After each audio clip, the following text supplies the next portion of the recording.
I am Matt Bradford. You are watching Guitar Tales with Dave Cohen.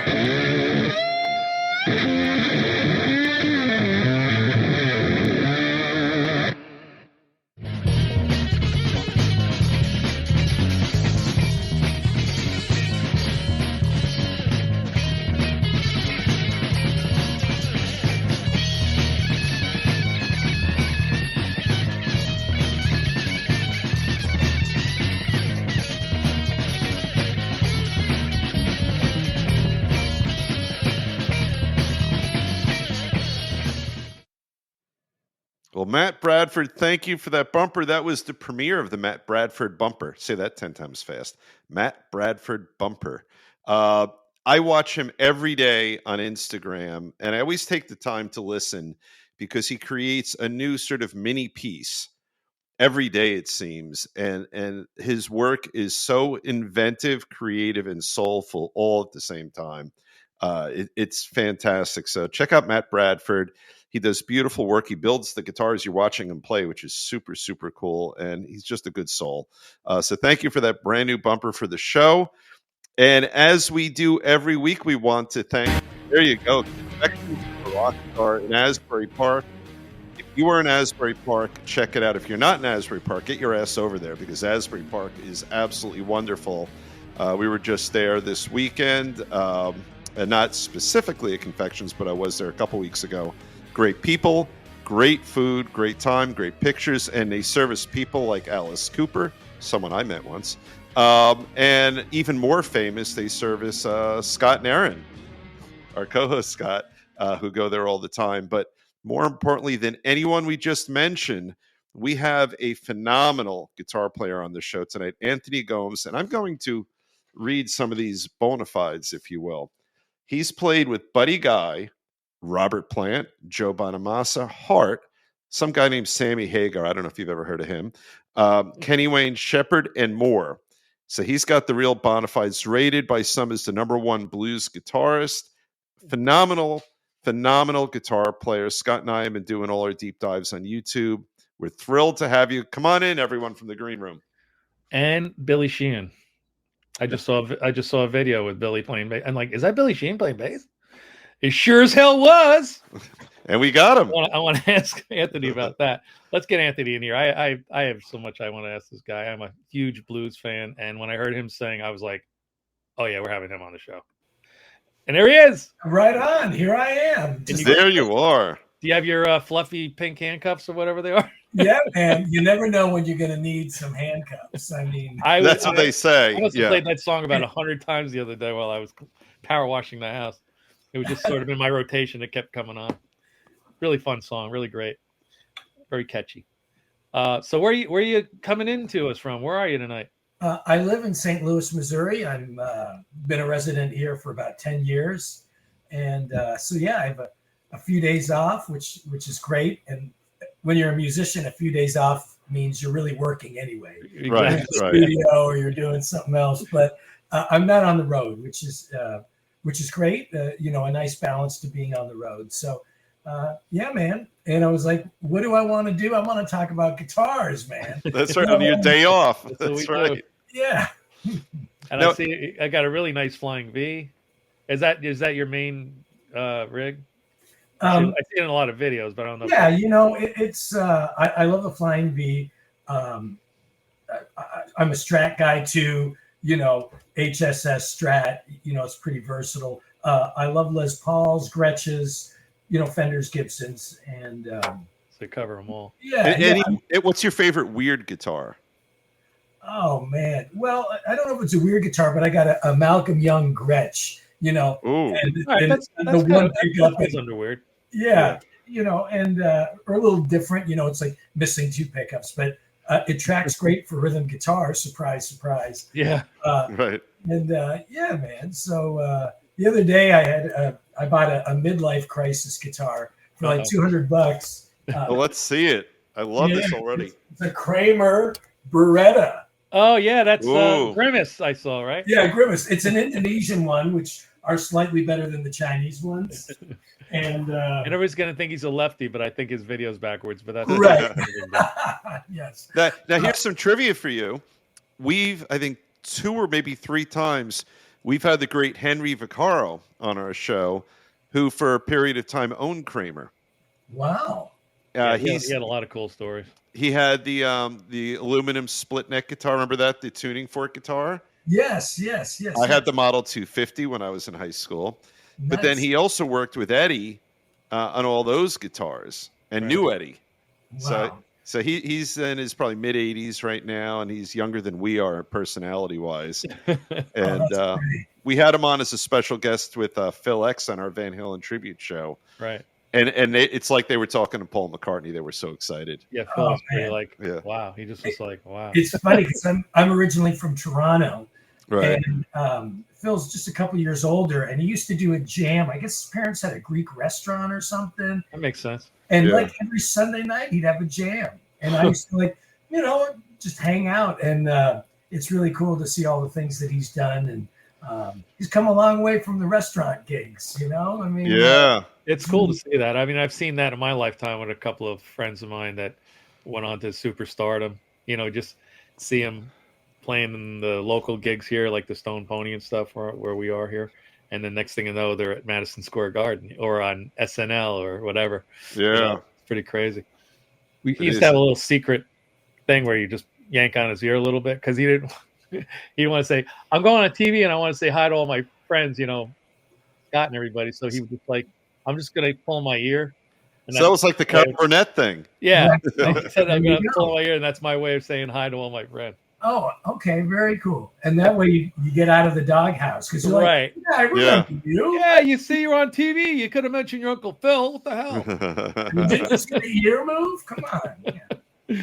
Where's your next gig? You got time off, but are you working again this weekend? No, actually, our next gig is in the Houston area on the 15th of June. We start amping back up a place called Do-Si-Do. Okay. It's a cool spot. We've never been there, but we hear great things. All right, cool. We hear the food is great. So. Get some Frito pie. That's funny you should mention that. But one thing, my dad is a musician. He used to say, "Don't eat before you play." That was like a big thing. Right. So a lot of guys do eat before they play. Do you find that being an issue? Well, it depends. Like, I mean, if you're going to eat an extra large pizza with double cheese, it might slow you down a little bit. Yeah. Some people are very fanatical about it. Like, I cannot eat. Myself, I'm pretty open. I can eat before. What I usually do is eat half and then save half for there you go. later on. That's a good idea. Yeah, you need some gas in the tank. I mean, come on. You do, right? Yeah. I'm kind of a finicky eater before a gig, and I have all those, I don't drink milk, and then worried about my throat, and right. By the way, great voice you have. My secret is milk. No, just joking. That's right. He's playing this song and I'm grooving, and then he starts singing. I'm like, what is going on right now? That sounds great. Thank you. Totally blown away. So I reached out to you. Thank God you didn't think I was some kind of robot. Hey, you want to be on our podcast? Right. Well, you didn't offer me $3,000. That's the. Well, maybe you did. I know. That's right. That's the great one. It's like, hi, I'm Joe Rogan, and I'd like to pay you $3,000. Yeah. You get them every day. Yeah, all kinds of stuff. Or violating copyrights. Yeah. Well, there is a very good chance that Scott and I are both AI. We're just screwing with you right now. We're robots. You look very familiar somehow. Yes. Yeah, that's right. In a strange way. Yes, you're a composite of all the people I know. Yeah. That's right. I made a bunch of AI songs. I found this computer program when I was messing around with it. You just put in, you want a blues song, and the subject matter is car broke down on Route 80 or something, and it just makes it a whole goddamn song. It's ridiculous. Wow. Scott was blowing up my phone with those. Yeah, I would get these songs about Dave who was tired today. And they were really good songs. Dave burnt his nose making a pancake. Which is waffle or omelet. So here's a real crazy thing. I did an interview with a really great blues magazine blog called Blues Rock Review. Okay. And they asked me about AI. And truthfully, I don't know a lot about it, but I took an open-minded approach, right? because I notice whenever there's a change in technology, you get two schools of thought. Right. One school that goes, oh my God, this is the beginning of the end. This is the most horrible thing. And then you get another group that goes, oh, think of the possibilities. Yeah. This is amazing and tremendous. And Right. the interesting thing is they're both right. Like, you know, and the truth lies in between there. So I don't know really much about AI songwriting, but I like to keep an open mind of things. You know, being in my 50s, I've known that through life, you just got to be open to things. Right. I You know, agree. you have to adapt or die, you know? So, and then after I said that, there was all this chitter chatter about, oh my God, you're writing songs with AI, this guy. And it's No, like, no. I'm like, no, I just don't want to say no to something. Yeah. I think that, you know, it's interesting. Any way that we can get inspiration is great. So I wanted to address this since we were talking about AI. Yeah, absolutely. I mean, look, the same thing happened when we had technology of amplifiers, right? When the first Line 6 amps came out of California, they were handmade. I think I had like one of the first 2x12s, and I use it all the time. Everybody's like, that sounds amazing. And then a few years down the road, oh, modeling is crap. And, you know, I even have a modeling Marshall from years ago, a JMD1. Yeah. That I got from Marshall, and it's in my practice studio. I use that all the time too, and it sounds pretty good. Yeah, man, You know? your tone really comes from these things right here. You know, your hands. Yeah, for better, for worse. You know, it is true. You need in your style of playing is based, you know, in the blues and the masters. You know, I see a lot of you know, blues people borrow from the history of blues, right? We all do it. And but there's some other you've got some other more modern techniques to your playing too that are also tucked in there, which I thought was nice. Thank you. Which makes it, you know, more interesting than a normal blues solo would be, let's say. Well, to run with what Anthony was saying before, which I love. So if we were to go back to, say, late 40s, early 50s, right? In the blues world, I'm sure there were folks who were saying you're cheating when you're electrifying your guitar, you know? And right now we look at that as the purest form of blues. You know, you have just a pickup going clean through an amp, maybe a little natural overdrive or something. But the reality is, as soon as guitars became electric, I'm sure, like you said, there were those folks who were saying, this isn't real, this isn't pure, this isn't music, you're cheating, you're getting more sustain than you deserve to get because an acoustic guitar doesn't naturally have that kind of sustain. You know, all these things. And now we look at it as innovative, phenomenal music. In all music, but even especially to me, at least with the blues, there are no rules, right? I mean, you've got Robert Cray, who doesn't use any distortion hardly at all. He's plinking along. Wait, how was that? Okay. You know, to me, the challenge the blues has is everybody markets the blues as this is where it all began. Right. This is where it started. Oh, kids, you got to listen to the blues because rock and roll and rap and funk and, you know, all came from the blues. So the dilemma is if you are influenced like an artist like myself, I love the blues and I feel like I'm a blues artist, but I also like rock. I also like gospel. And the danger is if my blues gets too rocked up, when does it start actually becoming rock and roll and not the blues? You know, so, and there's some people that want to keep it firmly entrenched into what they think the blues is, which is probably some. Yeah, there's some traditionalists out there. The same thing holds true for like country artists, right? They always go through that whole, oh, it's too poppy, it's too rocky.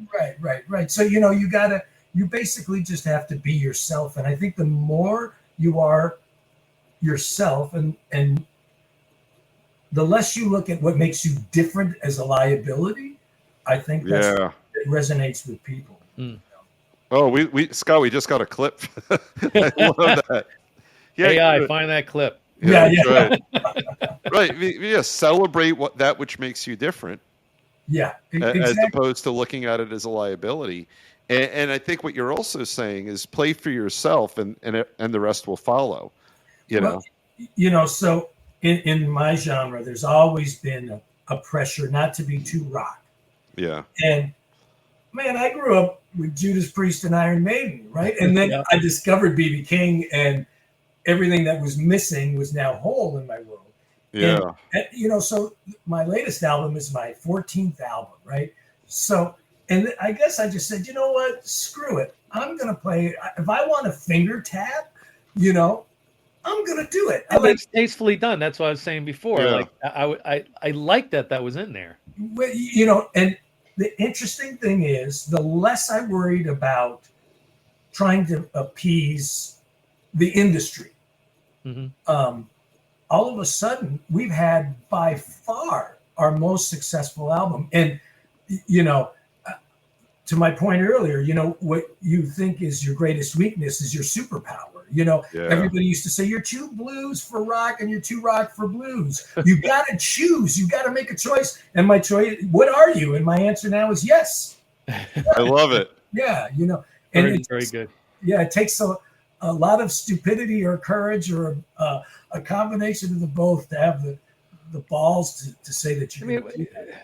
When I think of the blues, the ingredients for me is, if you're a blues guitarist like you are and a singer, the ingredients that make me want to listen to your song is your performance, your look, your voice, right, which I've talked about already, right, which I really love, and your playing, which I really love, and it just sounds so great put together. Your band is so tight.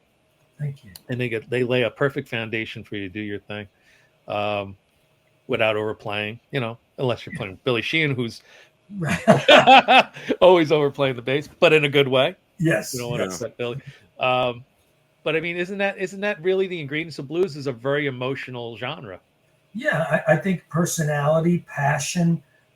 People, they talk about feeling it. And I can feel like Beethoven. I hear Beethoven and it's moving. But, when I hear blues, it's sort of like the hair on the back of my neck stands up if it's a great performance, and it's just like, and it's less about technique and it's about emotion and nuance. Mm-hmm. And because you have such a simple chord progression, or things are so simple, that allows you a wider range of expression. Yeah. You may have 7 notes that you can play against this one chord, as opposed to something that's got all these, substitutions or whatever, and you've got 2 notes that you could go to.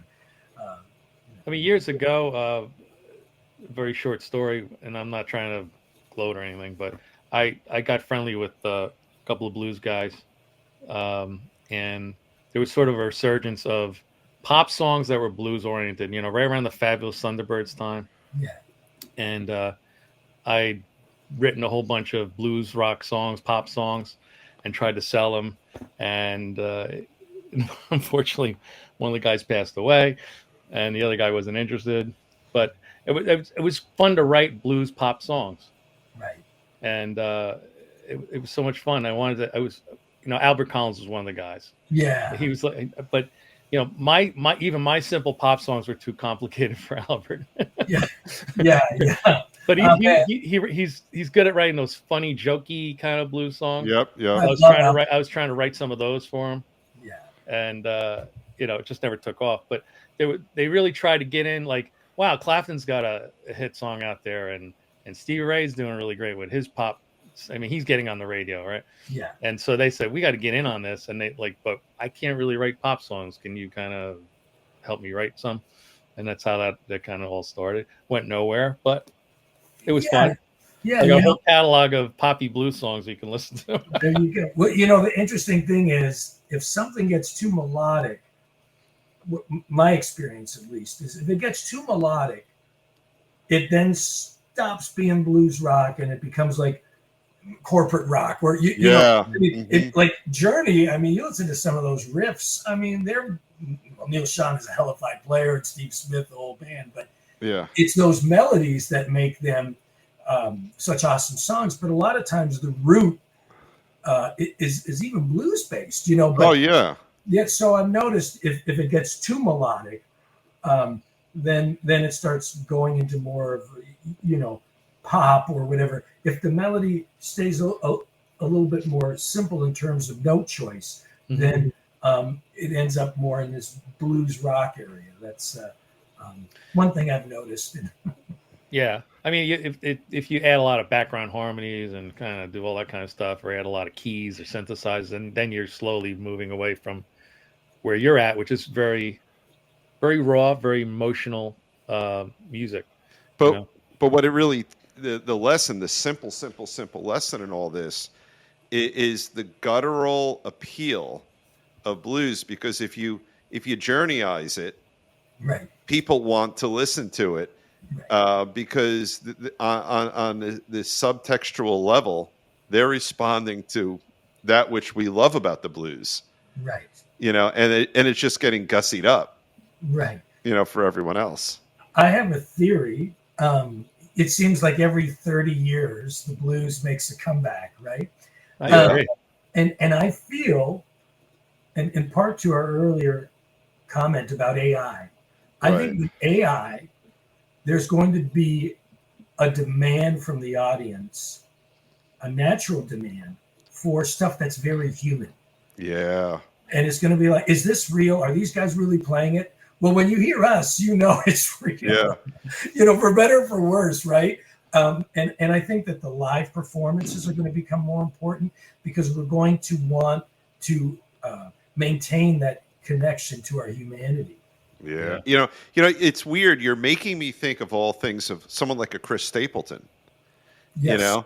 Because he's living in the country world theoretically, right? Yes. But what we like about him is it's a voice and a guitar and not much else. Yeah. And the voice is natural, it's guttural, it's accessible, and then it's real simple guitar underneath it. Yeah. And even though it's a different genre, I love your theory, because it makes sense. Is that this will create that yearning for something that on some level, there'll probably be software that someone can say, all right, this is verified as real and not AI, Right. Maybe. Yeah. And somehow, if you put a song in front of me and I see a piece of vinyl and through this stereo system, and then through this stereo system, I've got a digital thing through my iPhone. If you can convince me that I'm listening to vinyl, I'll enjoy it more, even if I can't really discern the difference. Right. Right. But the scariest part of AI right now, anyway, and the technology is going to get better, where you could take anybody's voice and make them sing that song. Like you having the horror of hearing your own voice being digitally created singing Yesterday or something. Right. I was thinking it'd be a lot less work. I know. The robots make the records, they go on tour, I can sit home and mow the lawn, but I'd probably have a robot to do that. It's great. Yeah. Yeah. I think hopefully now we're also getting away from too much canned music at concerts and stuff. There's been more of a push for the band to really play, and fewer tracks being played over the top. It was really getting out of control for a while, where people were singing and they weren't even singing. There was a track being played. They're moving their lips. It sucks all the energy out of the room, too. It's just why am I there? I can go home and listen to a record. I want to see the performance. Yeah, I think there's some gray area, and people sit on different sides of the fence in the gray area. But for me, the black and white area is this. If you're playing a guitar and you're, looking like you're playing a guitar, and that guitar is not coming through the front of the house, that is wrong. If you were singing and that voice is not coming through the front of house or any other instrument, that is wrong. If you have a keyboard intro or something or whatever, there's something to supplement the track, the main performance, that's debatable. But when I see a band and the singer isn't singing, the guitar player isn't playing guitar, it's like, why am I even paying you? There was an artist, I can't recall who it was, but she was lip syncing recently, dropped her mic. Yeah. The track was still going, and she's looking for where it rolled on the stage. She picked it up, and when she started lip syncing again, everybody cheered because she found her mic. Oh, God. And I'm like, wow. What is going on? What is going on? Yeah, and you talk about coming back to real. Week and a half ago, I saw Parliament. Okay. and everything was real. They must have had 300 people on stage. Yeah, man. And the singers were real, the rappers were real, the 4 guitar players were real. But what that did to the energy in the room, it was just pure old school. Everything about it was old school. Amazing guitar solos, the percussion.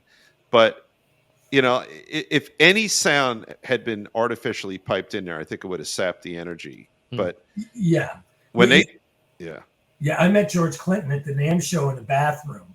And so I'm washing my hands. How many clothes did you have to take off to take a piss? Man, I didn't watch that, brother. I got feathers. I got a vest. I got a shirt. And I just looked at him, and I didn't say. I just said, "You're George fucking Clinton." Like that came out of my mouth. Very classy.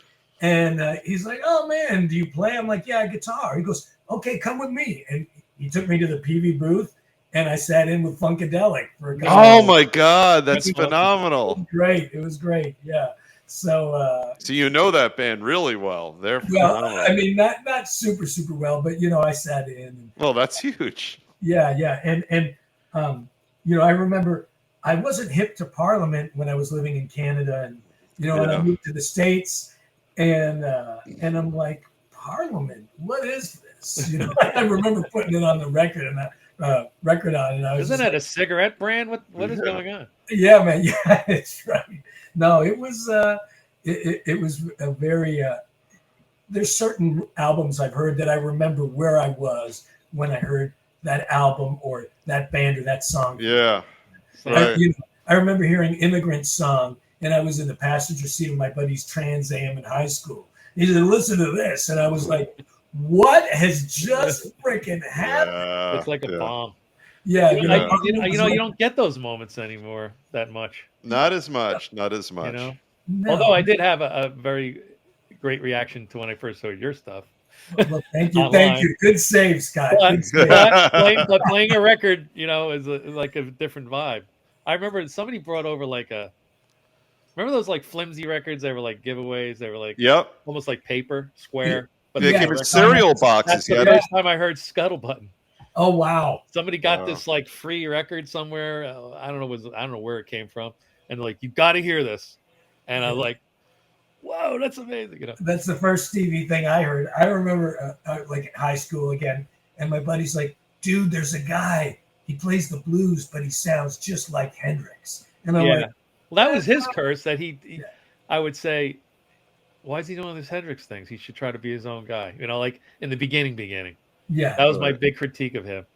He's just a Hendrix copy. I mean, what is this? I mean, come on, he could, and then, but he just sort of he finally found his way. Yeah, it's hard when even as management, I'm reading stories, said it was very challenging to be a blues artist.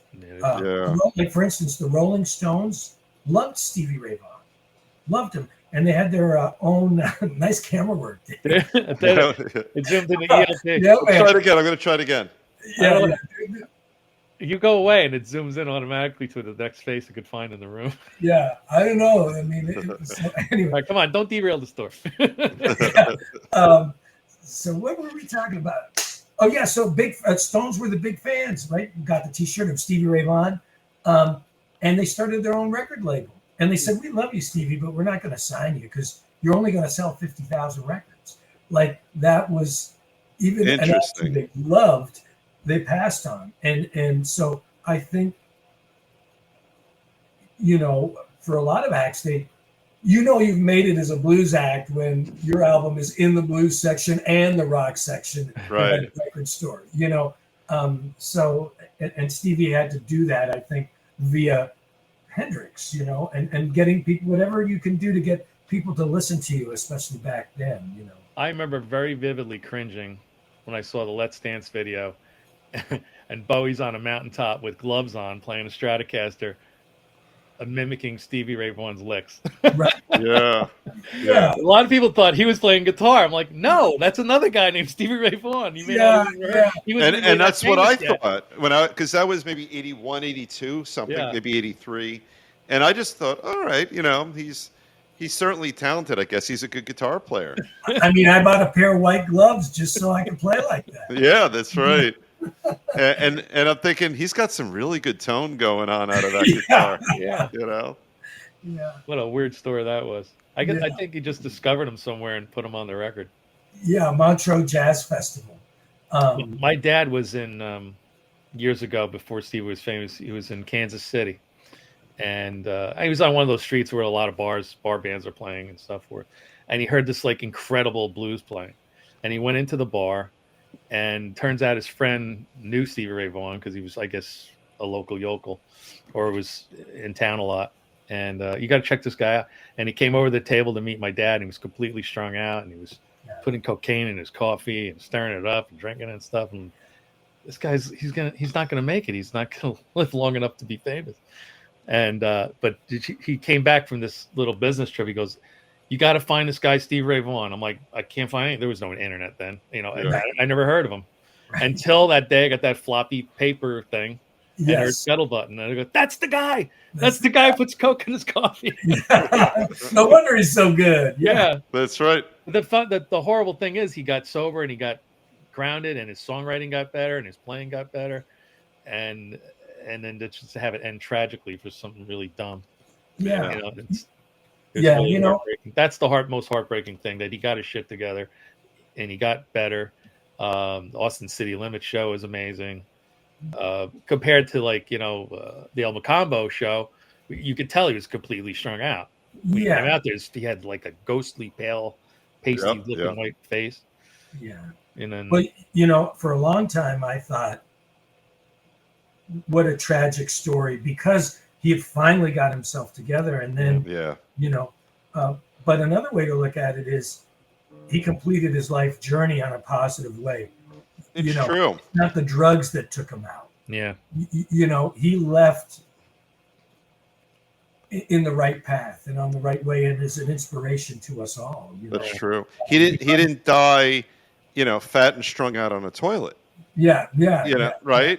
Because that sort of became Elvis's sad legacy. We can think about young Elvis, or we could think about what he became. And you're right, Stevie Ray. It's kind of like a Jim Morrison. He's perpetually young. I mean, he died in a different way because he was strung out, but musically, he was still at the top of his game when he died. Yeah. Now, Stevie Ray was at the top of his musical game, and he had his life together. So, that's an exemplary life with some tragedy. Really, for us, not for him, because he doesn't know. You know what I mean? Yeah. And we've had a lot of artists on our show that have years and years of sobriety. Yeah, it's a real struggle for a lot of artists. Yeah, they get the trappings of the road, right? Yeah, and I think less so now, but before there was a romanticized version and almost an expectation of, well, you're a musician, and you're supposed to be like Slash, passed out, don't know where you are. This is one of the perks. You don't have to be a responsible adult. You've made it. And now, it's like, well, do you know how to edit videos? Right. How's your social media posting going? Like it's are you learning coding? It's a different world, and maybe a healthier one. Well, let me ask you this with what you just said. Do you think that is making the Anthony Gomes of the world better artists? Because what you just mentioned to me, social media posts, there's artistry to that. Look at what Scott does for us. You were marveling at, I have nothing to do with it, what Scott does on this. And so if you're doing social media posts, if you're writing music, all the things that 30 years ago or 40 years ago, you would have been putting up your nose or being drunk or passed out. Yeah. Now you're promoting your craft and your art. I've been really enjoying this Ryan Reynolds, Rob McElhenney, Wrexham documentary on Hulu. It's about them buying a Welsh football soccer team. Okay.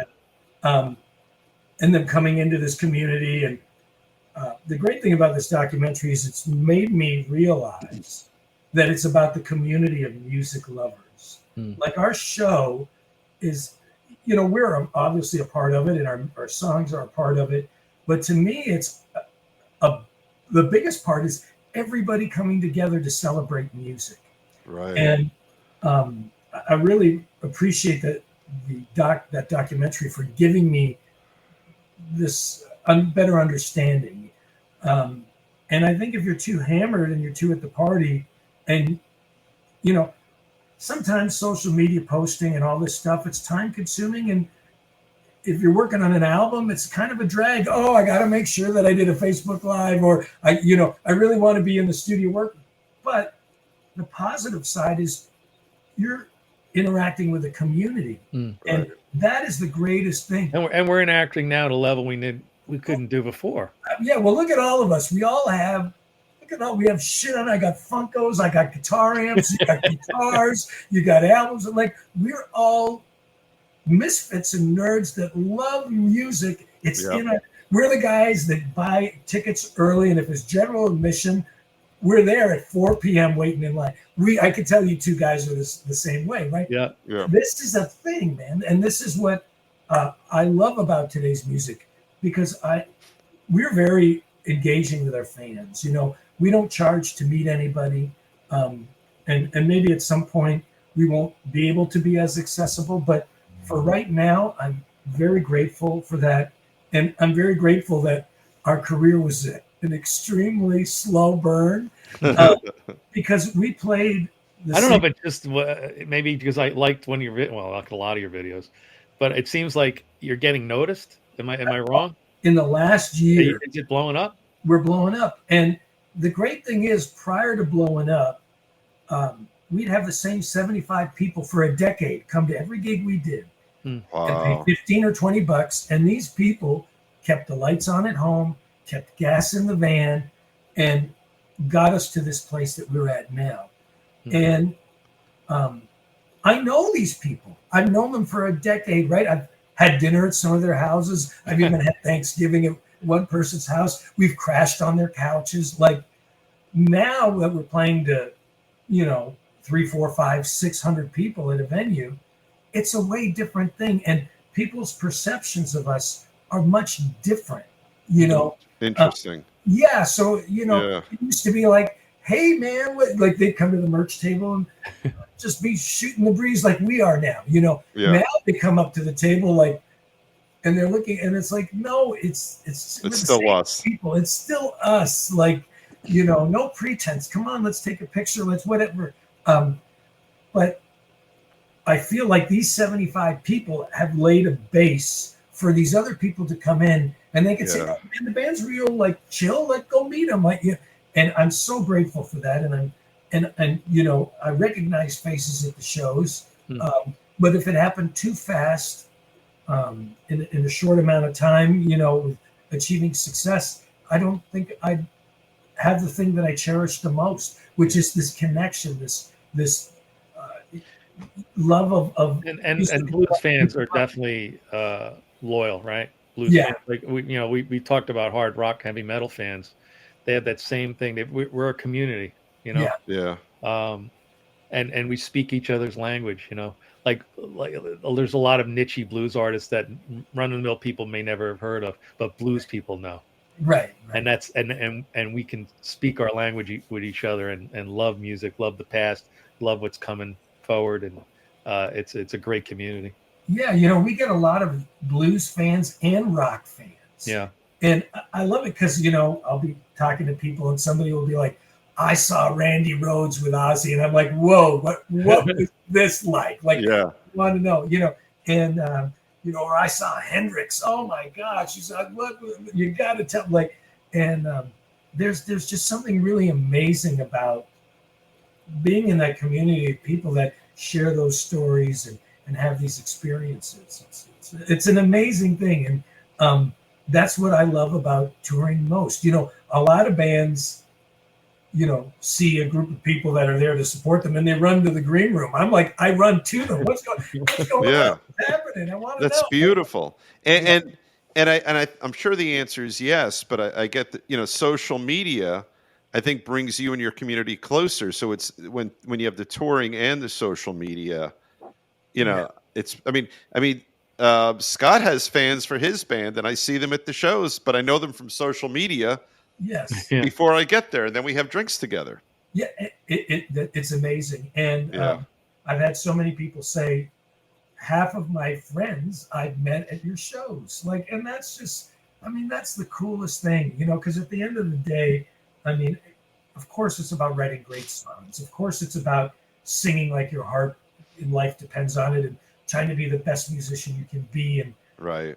at the end of the day, it's about all of us coming together and loving life and celebrating. And that's what I love about going to concerts, you know? Yeah. I mean, it's some of the blues guys that I've met in the past, I was just in awe. Just in awe. My friend had a private party. Unbeknownst to me, the short story is his wife hired Johnny Winter to come play his birthday party. Wow, what a So birthday. I'm playing guitar with my stupid little band, unbeknownst that Johnny Winter's there. So I always tell people I opened up for Johnny Winter. Hell yeah. Then we sat literally right in front of him, like 1 foot away, and just watched him work magic for like an hour. It was like a religious experience. Oh man, that's crazy. So great. Yeah, that's gigantic. Slide, which brings me to talking about your slide playing too. You're right in there with the slide playing. We were talking to Bumblefoot, one of our last shows, and he said like slide playing is kind of a dying art, and he's like, oh no, you could look and you could find guys that are good, and I was like, oh yeah, Anthony Gomes plays slide. Oh, well, yeah. Thank you. I mean, there's some really, really great players out there. Yeah, well, thank you for that, man. I mean, there are aficionados that are really, you know, slide is their thing, and that's all they do. Like Matt Bradford, who started our show tonight. But gosh, I hope that never goes away. Slide is such a great, if it's done right, it's a great thing. It is. It's very blues. It just, that's it, man. Do you have any Dobros in your collection? Currently, no. Why? Are you looking to give away one? You got? No, I wish. No. I've come close to buying them before, even though I don't do that. But I think it's just such an amazing instrument. It sure is. They're beautiful sounding and haunting. It's a really haunting instrument. Yeah. It's a very historical kind of sound, you know, like you can't get at anything else. No, and you know, I can't imagine someone could probably do it, but you know, electronically, I don't think you're going to replicate that.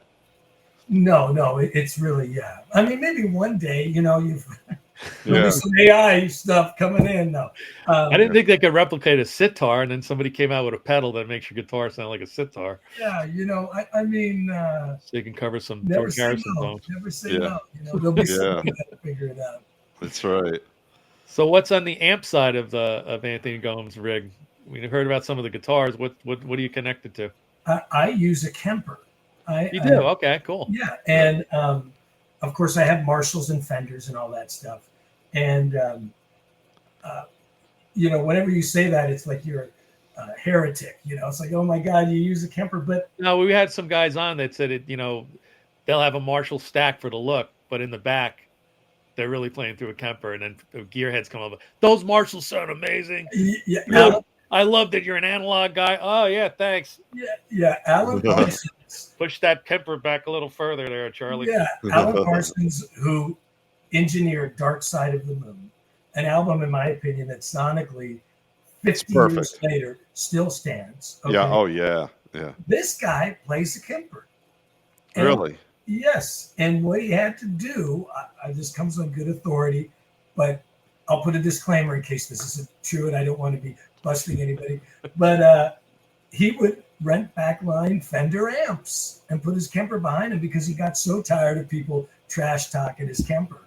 And then they'd be like, after the show, exactly what you said, Scott. Oh my God, that's the best. There's also a reliability factor when you're touring, which is what these other artists had told us.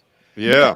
You know, I can't really. You know, you get a JCM at this venue backline is going to sound different than the one in Texas and the one in Missouri. You know, you don't know what you're going to get when you got a Kemper. You know what you're going to get. How was that? Yeah, and you know, to me, of course, a 2-band will kill a Kemper or any amp one-on-one. But as soon as you put a mic in front of it and you got a guy in the front of house getting your sound, then it becomes a whole other thing. I love them for the consistency. You know, we're doing some European dates, and I would hate the amps you know, like you would go, like you play some small festival. You don't know what you're gonna get. You don't know. Yeah. It's like I've never heard of a Chachi 2000. What is this thing? You know? Right. And, Chachi 2000. You hear that, Dave? I did. yeah, man, it's like, God, what is this? And you know, I had the Joni 2000, which yeah, is Yeah. came out before the Chachi. right. That's even not. That's half as good as the Chachi. No. You just gave us another clip, by the way, the Chachi 2000. I'm totally putting a picture of Chachi right Yeah. on the screen. But yeah, I had this massive half stack tube amp at a gig outside. It got too hot. It just shit the bed. And I Right. went to my bag and I got my backup, which was a line 6 something. And we plugged it in directly. And the sound guy during the break goes, "That amp you got? Yeah. Leave it at home. This thing we plugged in sounds amazing. What is it?" And I go, "Oh, it's a line 6 Firehawk or something." Right, Chachi. It's the Yeah, Chachi. it's a Chachi 2000. And he goes, "Yeah, leave that gigantic amp at home. Bring the Chachi 2000." Well, if we take ourselves all the way back in history, right? When we had the Marshall stacks and what was the other? The Suns, right? Right. How many albums were recorded with a little Fender Princeton amp? Yeah. Or a Champ amp? So, when you have this, 1969 to 75 really great, tube technology, that was granted that the Champ back then was a tube, but you'd have a little 20-watt amp. So they would record their albums with either a Champ or a little Princeton. Yeah. So even when you compare the top of the line then to sort of the equivalent of a line 6, they got amazing sound out of a little 20-watt amp, and they would record entire albums on it. And further to your point, Revolution by the Beatles was plugged directly into the board. Oh, really? Or direct into the board, as was Black Dog by Jimmy Page, and he triple tracked it. So, I mean, there's no amp. There's no amp at all. Yeah. I mean, it's just boom. So is that like mainlining guitar? That's mainlining. It's the purest form of guitar expression. Yeah. Straight into the board. So I used to plug directly into my Fostex. Man, and it sounded just like Revolution. Yeah. It sounded really shitty. Yeah. Well, the intro to this show was recorded on a Fostex in 1985, I think. Wow. Yeah. That's amazing. That was a like one of Dave's garage bands or something. He got this tape. He goes, "This is going to be the show theme or whatever." Yeah. And I'm like, "Oh, I love it. It's cool. It's like, kind of historical. It's like your old band, and it's kind of neat." And then somewhere along the line, we had a director, a producer, and they're like, "You got to get rid of that shitty song. You're gonna have I have a better song that you could use. We could buy a better song." We're like, "No, it's a hard no. You don't understand. This is right. We know what it sounds like. It sounds like a garage. It's Dave's garage band. We got to." And it's not objectively good, but that's okay.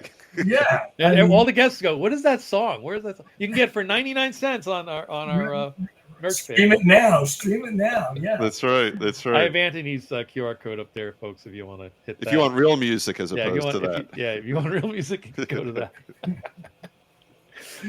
It's a lot of fun. So I'm gonna look up the Chachi 2000. Yeah, I know that which probably means it was a Chachi 1000. Right. And a Chachi 500. Those are hard to get though. Yeah, they're very desirable. Collectors have them. Yeah, that's the big takeaway from this. And if you can get a Chachi 1000 in good shape, holy crap! Because they're all banged up from being on the road so much. I'm looking on eBay right Everybody now. loved them. Yeah. I mean, they were huge in Bulgaria. They were. Had it. Yeah. Now your band is just made up. It's just the three of you guys. Yeah. And even when you go on the road, you don't bring on extra singers or extra keyboards or anything like that. No, in the past I've done that sort of thing, but we like the power trio thing. We're lean and mean. Yeah. The recording sounds really tight. I mean, I know you probably double track some guitars and stuff, but I mean, it sounds really, really great. It does. Thank you. It's sort of it's not overproduced, if that makes sense. You know what I mean? It's just very tight and it just sounds so good. The tone is really great. Well, thank you. Like when I started to make records and recordings, I'd go into the studio and be like, I have 24 tracks. You mean I can do 17 guitar parts and then harmonize this and everything? And it was fun as hell to do. but the final product, everybody be like, this doesn't sound anything like you live. And it's Right. because you don't have 34 hands to play all these parts, right? Unless you're Geddy Lee, yeah. Yeah, unless Right. you're getting, yeah. So, exactly. So I realized the more that you can replicate, at least in concept, the live sound, Right. the truer it is. And, actually, when I started going into the studio to record as a teenager, I looked at the studio as the enemy. Hmm. The studio's oh man, I know a lot of bands, their albums suck. They go into the studio, they don't sound like they do live.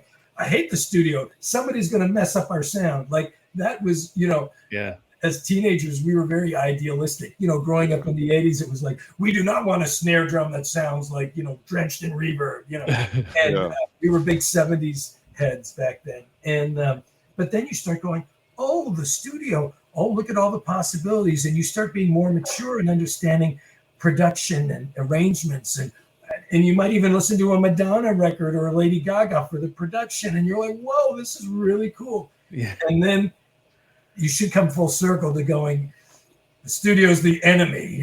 Like you need that balance of it's your best friend and it's the enemy. You can't let it.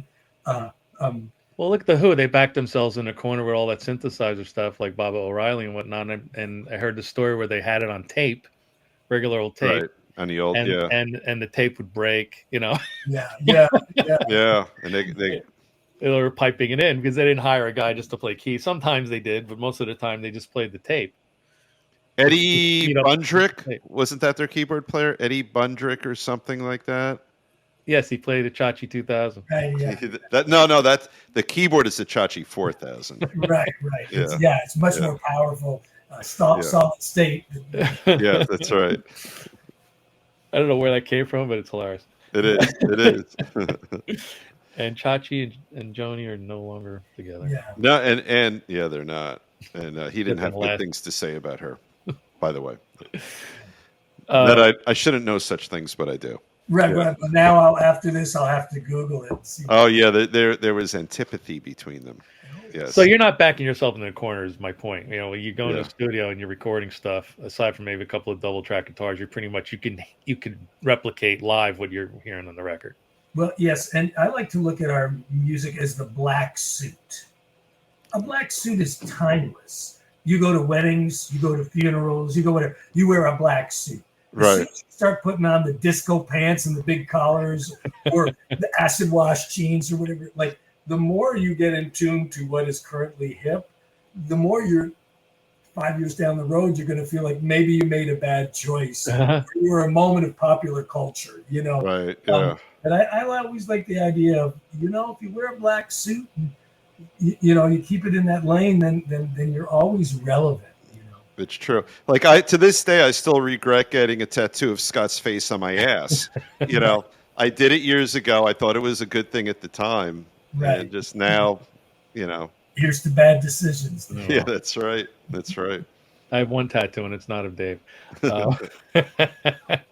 I passed out when I got it, and I haven't gotten another one since. I was so mortified. I was really, really dreadfully ill, and I kept the appointment because I'm an artist, and I drew the design, and the guy's like, I don't normally do this, so you got to make an appointment. It's your design, and I'm not really involved with the design of it. I'm just going to put it on your body. And I was just sick. And I went there with my sister and I passed out immediately. Oh, wow. Of like dehydration or something. But I got it done. Yeah, man. Well, it was get out of my sister. You were out, so I mean, scared the crap out of my sister. Sorry, Barb. But that's the only tattoo I ever got. It's cool, but it's a guitar. It's a big surprise there. Yeah. I want to get the Duke Silver Trio tattoo, but I didn't. Oh yeah, man. I didn't do that. That took me a minute to get. Do you get the reference? Yeah, Parks and Rec. I had it. I know it, but he had to explain it to me. But I do know that. Yeah. And the bar that he plays at, I've played at. Oh wow! It's no longer around, but it's called Cozy's. Isn't that something? Sherman Oaks, and I'm like, I know this. I know this bar. I played there. I would tell everybody I played where Ron Swanson played. That goes a long way. In my in the updated bio, it'll be there. Yes. Yeah. We bought a on auction a bottle used at the snake juice bottle. Oh yeah, yeah. We bought the prop from a prop master in LA. Nice. I don't know. It was stupid money, but my wife and I wanted it so bad. I'm like, we got a snake juice bottle. And then we showed the people and they go, I'm sorry, I have no idea what that is. You don't watch Parks and Rec? Right. And one of my favorite shows. Dumb purchase, but we love it. It's Well, Ron Swanson is God. But Yeah. he is. So now, where are you? Where are you next? Where is your next faraway gig besides the one we just talked about? So yeah. Gosh, You've got Houston, and then where after Houston? We're in Denver. We're in London, Ontario, Toronto, Ontario at the El Macambo, Okay. which is really cool. And then we're in Idaho, Romania, Spain, and Italy. Oh wow, Wow. You're going overseas. Yeah. So it's like straight from Idaho, right to Romania. So it's It's the same crowd, really. it really is. Yes. Yeah. He's gonna take the train over there. We always say on the show. Yeah. Yeah. That's right. It may Jump on the it train. may take us 2 months to get there. But, yeah. Yeah, that's right. That's right. And on your latest record, which I've been flashing this down here at anthonygomes.com. I'm assuming it's available everywhere and anywhere. Yes. And you also have some vinyl, very cool vinyl. You can get that from the website. Yeah. And I meant special guests on the record besides Billy Sheehan. Well, that one is our quote unquote latest release, but it's a remix of a 2018 album. Our most recent release is High Voltage Blues, which came out a couple years ago. Okay. And that has Billy and Ray Luzier from Korn on drums. And that record just did so well.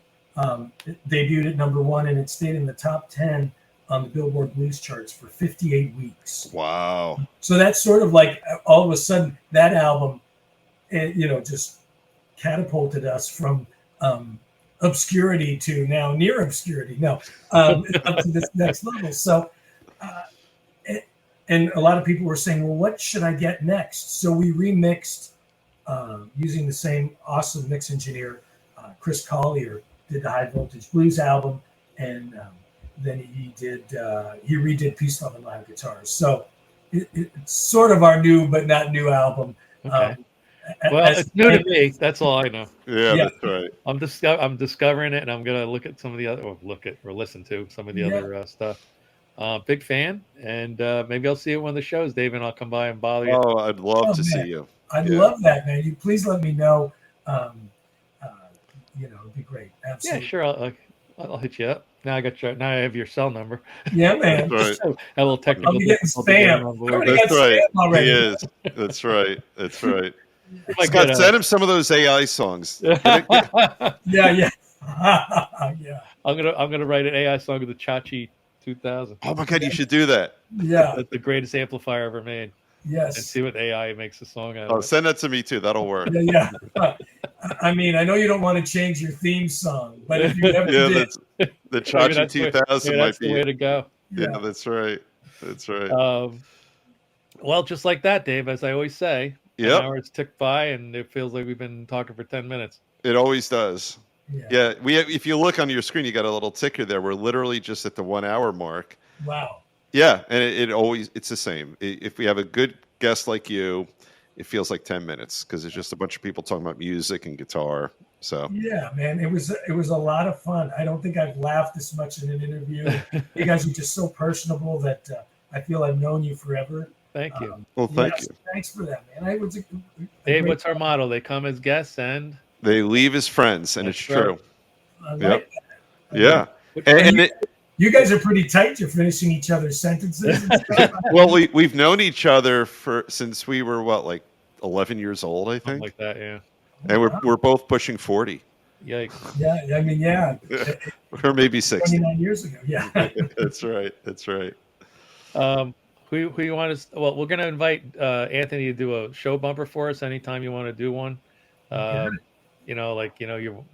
more than welcome to do it in your persona, in your costume, maybe right, a gig if you costume. Right. This is the pre-show look. Yeah. That's right. I haven't done it yet. But we got a really cool bumper from our friends who play with Ace Frehley. Nice. And they did one from the show at Mohegan Sun Arena last week, and I'm going to doctor that up and add that to the show. I like the new album, Ace's new album, 10,000 Volts. I think It's very, a good. Isn't that a good tune? yeah, it's a great album. I think that I was pleasantly surprised, man. It was Yeah, and we went to see them. We had drinks with the band, and then we saw the concert. And there's a lot of energy in that room. It's really cool. He's really busy. Yeah, They're booking gigs like crazy. well. But it was nice of them to take the time out to do a little spot for us. And it's very funny. Ryan Spencer Cook and Jeremy Asbrock. So who's taking us out tonight? We're going to do Big Daddy again. Let him take us out. Let's let Big Daddy take us out. And We got a lot of big surprises coming up. Another big rock star coming on. We're just going to try to get that nailed down for June. That'll be another Guitar Tales special. Yep. And I'm looking forward to that one. And we're secretly working on an old project for an old punk band. That's all I'm going to say right now. And a giveaway. We're working on giveaways. That's right. That's huge, too. I don't want to say too much about that, but the proceeds will all go to charity. Yep. And we were trying to line that up. So a lot of stuff going on here at Guitar Tales. Yep. And Anthony, I want to thank you for coming on the show. I'm a big fan. I can't wait to hear what you got coming up next. Thanks so much, guys. Dave, Scott, appreciate it, brothers. Oh, absolutely. We had a great time with you. We really did. Yeah, likewise. Thanks. All right. Big Daddy, take us out. All right. Take care, everyone. Bye. Number two. I'm number two. No, I was the second. That's right. I was the second one. The second on Guitar Tales, ladies and gentlemen. You're watching it right now. I'm Big Daddy Ed with the Amish Outlaws. I gotta go back to work. Here we go.